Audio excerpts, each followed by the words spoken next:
Parliament లో November 25 తారీఖు సోమవారం నుంచి శీతాకాల సమావేశాలు ప్రారంభమయ్యాయి. అయితే 26వ తారీఖు నాడు మాత్రం పార్లమెంటు సమావేశాలు నిర్వహించకుండా పార్లమెంటు పాత భవనంలో ఒక కార్యక్రమం నిర్వహిస్తున్నారు. అదేమిటి అన్నట్లయితే 75 సంవత్సరాలు భారత రాజ్యాంగాన్ని ఆమోదించి 75 సంవత్సరాలు పూర్తవుతున్న సందర్భంగా అక్కడ కార్యక్రమాన్ని నిర్వహిస్తున్నారు. అయితే నిజానికి ఇది ఒక కార్యక్రమంగా, ఉత్సాహంగా, ఉల్లాసంగా గత స్మృతుల్ని నెమరు వేసుకుంటూ చేసుకోవాల్సినటువంటి కార్యక్రమమే. కానీ ఆంధ్రులకు మాత్రం కాదు. ఆంధ్రులకి ఎందుకు కాదు అని మనం చర్చించే ముందు వెంటనే వీటీవీని సబ్స్క్రైబ్ చేయండి, లైక్ చేయండి, షేర్ చేయండి ఇలాంటి మరిన్ని వీడియోస్ కోసం.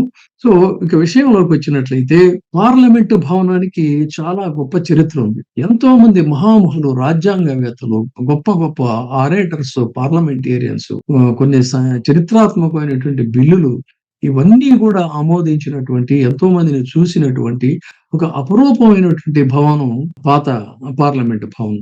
అలాంటి భవనం తర్వాత ఇప్పుడు నూతన పార్లమెంటు భవనంలోకి వెళ్ళారు. ఎందుకు అన్నట్లయితే మనకు తెలుసు, నరేంద్ర మోడీ గారి ప్రభుత్వం అధికారంలోకి వచ్చిన తర్వాత ఎక్కడా కూడా సాధ్యమైనంత వరకు కలోనియల్ చరిత్రకు సంబంధించినటువంటి ఆనవాళ్ళని చెరిపేయటం, స్వావలంబన, మనదైనటువంటి ముద్ర వేసుకోవాలనేటువంటి దీంతోనే చేస్తూ, అంటే ఇది కొత్తగా పార్లమెంటు భవనాన్ని, నూతన భవనం నిర్మించాలనేటువంటిది యూపీఏ ప్రభుత్వంలో వచ్చినటువంటిది. కానీ దాన్ని శరవేగంగా పూర్తి చేసింది మాత్రం ఎన్డీఏ ప్రభుత్వం. మరి ఈ ఓల్డ్ పార్లమెంట్ హౌస్ యొక్క చరిత్ర ఏంటి అంటే, దీన్ని ఆయన సంవిధాన్ సదన్ అని పిలుస్తారు. అంటే రాజ్యాంగ సభ అని. ఇది 1927 జనవరి 18 నుంచి 1947 ఆగస్టు 15 వరకు ఈ ఇంపీరియల్ లెజిస్లేటివ్ కౌన్సిల్ ఆఫ్ ఇండియాగా పనిచేసింది బ్రిటిషర్స్ హయాంలో. 1947లో ఆగస్టు 15 నుంచి 1950 జనవరి 26 వరకు, అంటే భారత రాజ్యాంగ సభ ఆవిష్కృతమయ్యేటువంటి ఒక అపురూపమైనటువంటి ఘట్టం 1950 జనవరి 26 నుంచి 2023 సెప్టెంబర్ 18 వరకు కూడా భారత పార్లమెంటు ఈ భవనంలోనే మొత్తం సమావేశాలన్నీ కూడా కొనసాగాయి. భారతదేశ ఉభయ సభలలో వరుసగా 73 సంవత్సరాలు అటు లోక్సభ, ఇటు రాజ్యసభ, అంటే ఎగువ సభ, దిగువ సభల యొక్క కార్యకలాపాలు జరిగాయి. వాస్తవానికి ఈ బిల్డింగ్ కూడా చాలా అపురూపమైనటువంటి బిల్డింగు. శిల్పం, వాస్తు శిల్పులు కూడా అపురూపంగా దీన్ని తీర్చిదిద్దారు. మరి ఎవరి వాస్తు శిల్పులు అంటే, వారు ఇండియన్స్ కాదు, బ్రిటిష్ వాస్తు శిల్పులు అయినటువంటి ఎడ్విన్ లుటియన్స్, హెర్బర్ట్ బేకర్, వీళ్ళిద్దరూ రూపొందించారు. దీన్ని 1921-27 మధ్యలో ఈ భవంతిని నిర్మించారు. ఇది ఇంపీరియల్ లెజిస్లేటివ్ కౌన్సిల్ గా అప్పట్లో పిలువబడేది. సో దీన్ని కౌన్సిల్ ఆఫ్ హౌస్ అని కూడా పిలిచేవాళ్ళు. సో భారతదేశం నుంచి బ్రిటిష్ ఎప్పుడైతే తన యొక్క పెత్తనాన్ని ఉపసంహరించుకుందో, అప్పుడు భారత రాజ్యాంగ సభ ఈ భవంతిని స్వాధీనం చేసుకుంది. భారత రాజ్యాంగం ఏర్పడిన తర్వాత 1951 నుంచి జనవరి 26 వరకు కూడా ఇది గణతంత్ర రాజ్యంగా ఆవిర్భవించడంతో రాజ్యాంగం అమలు తర్వాత ఈ భవనంలోనే ఇవన్నీ కూడా సాగాయి. ఇది చాలా అందమైనటువంటి భవనం. మనం ఫోటోల్లో వాటిల్లో చూసుంటాం, కొంతమంది స్వయంగా కూడా చూసుంటారు. సో ఇది 20 నుంచి 23 వరకు కూడా మొత్తం ఒక త్రిభుజాకారం ఫ్లాట్ లో ఈ దీన్ని భవనాన్ని, ఇప్పుడు కొత్త పార్లమెంట్ హౌస్ ని ట్రయాంగిల్ షేప్ లో దీన్ని నిర్మించారు. సో ఇది ఇప్పుడు మొదలైంది కొత్త భవనం అంటే 2023 మే 28న ఇది ప్రారంభించారు. భారత ప్రభుత్వం సెంట్రల్ విస్టా రీడెవలప్మెంట్ ప్రాజెక్ట్ లో భాగంగా దీన్ని నిర్మించారు. సరే, ఆ సంగతి అలా ఉంచినట్లయితే 1912, 1913 బ్రిటిష్ వాస్తు శిల్పులు sir Edwin Lutyens, sir Herbert Baker నిర్మించినటువంటి భవనం మాత్రం ఇది కేవలం 6 సంవత్సరాల కాలంలో నిర్మించారు. ఆనాటి నుంచి ఇప్పటికీ కూడా ఎక్కడా కూడా అది పగుళ్ళు గాని ఇది గాని లేనంత అపురూపంగా దీన్ని నిర్మించినటువంటి భవనం ఇది. సో ఈ దీంట్లో ఎంతో మంది మేధావులు, జవహర్లాల్ నెహ్రూ దగ్గర నుంచి తొలి రాష్ట్రపతి రాజేంద్ర ప్రసాద్ గారి అధ్యక్షతన రూపొందించబడినటువంటి దీంట్లో అంబేద్కర్ గారు పనిచేయటం కానీ ఇవన్నీ కూడా. ఇక నిర్మాణ శైలి గురించి కనుక మనం మాట్లాడుకున్నట్లయితే, ఇది నిర్మాణ శైలిలో తత్వాన్ని వాళ్ళు విస్మరించారంటే కాదు. నిజానికి నిర్మాణ శైలిలో గ్రీసు, రోమన్ నుంచి ప్రేరణ పొందినా కూడా భారతీయ వాస్తుశిల్పం నుంచి అంశాలు తీసుకొని ఆ అలంకారాలు, మూలాంశాల సమ్మేళనం ఇవన్నీ కూడా కంబైన్డ్ చేసి కన్ఫ్లుయెన్స్ ఆఫ్ ది ఇండియన్ వాస్తుశిల్పం అండ్ రోమన్ గ్రీసు ఆ విధంగా దీన్ని వాళ్ళు తీర్చిదిద్దారు. సో మనం చూసే ఉంటాం సినిమాల్లో గానీ, ఇక్కడ గానీ వీడియోలో 144 స్తంభాలతో వృత్తాకారంలో నిర్మించినటువంటి దీంట్లో సెంట్రల్ చాంబర్ హాల్ ఉంటుంది. అర్ధవృత్తాకారంలో హాల్స్ ఉంటాయి.